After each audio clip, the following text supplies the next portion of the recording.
Gaza पट्टी पर शासन करने वाले फिलिस्तीनी चरमपंथी गुट हमास ने गुरुवार को अरब और मुस्लिम देशों से इजराइल के हमलों को रोकने की गुहार लगाई है। हमास ने इजराइल के ताजा हमलों को नरसंहार बताया और कहा कि इसे रोकने मुस्लिम देशों की नैतिक और राजनीतिक जिम्मेदारी है।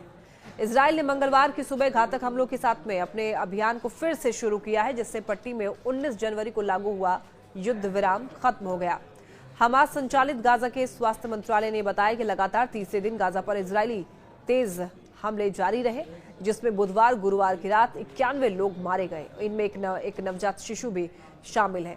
इजराइल के ताजा हवाई हमले में समूह के कई वरिष्ठ नेता मारे गए हैं, जिसमें गाजा की सरकार के प्रमुख और सुरक्षा सेवाओं के प्रमुख भी शामिल हैं। इस बीच हमास ने गुरुवार को इजराइल के प्रमुख शहर तेल अवीव पर रॉकेट से हमला करने की जिम्मेदारी ली। गुरुवार को इजरायली सेना ने कहा कि उसके सैनिकों ने राफा के दक्षिणी क्षेत्र में जमीनी अभियान फिर से शुरू कर दिया है, जबकि महत्वपूर्ण नेत्जारिम कॉरिडोर पर इजरायली टैंक पहुंच गए हैं। हमास के स्वास्थ्य मंत्रालय के अनुसार इजरायली हमले शुरू होने के बाद से ही 3 दिनों में अब तक 504 लोग मारे गए हैं, जिनमें 18 वर्ष के उम्र के 200 किशोर हैं और बच्चे इसमें शामिल हैं। ये संख्या इजराइल द्वारा हमास के खिलाफ युद्ध शुरू होने के बाद सबसे ज्यादा में से एक है। एक बयान में हमास ने कहा कि लगातार हो रहे नरसंहार अरब लीग और इस्लामिक सहयोग संगठन पर सीधे राजनीतिक और नैतिक जिम्मेदारी डालते हैं कि वो पूरी दुनिया के सामने किए जा रहे नरसंहार को समाप्त करें।